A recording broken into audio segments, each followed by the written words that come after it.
অন্যদিকে সন্ধ্যা হয়ে এলে আয়ু জঙ্গলের ভিতরে একটি ঘরে গিয়ে কাউকে খাবার দেয়। তখন লোকটি তাকে বলে যে তুমি সন্ধ্যার সময় কেন বের হয়েছো।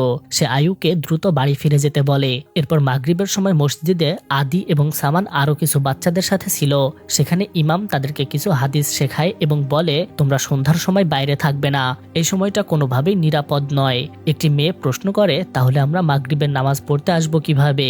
তখন ইমাম তাদেরকে বলে তোমরা সূর্য ডোবার কিছুক্ষণ আগে মসজিদে আসবে এবং নামাজ পড়ে সূর্য ডোবার পর বের হবে, কিন্তু সূর্য অস্ত যাওয়ার সময়ে কোনোভাবে বাইরে থাকবে না। রাতে বাড়ি ফিরে সামান তার অসুস্থ দাদিকে খাইয়ে দেয়।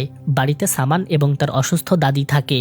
রাতে তার ভাই সামিউল বাড়িতে ফিরে এসে মধুর জারগুলো দেখে সামানকে মারতে থাকে, কারণ তাদের পরিবার খুবই অসহায়ভাবে জীবনযাপন করছিল। সামানকে শুধু এই একটি কাজই দেওয়া হয়েছিল, কিন্তু সেটিও সে ঠিকভাবে করতে পারে না।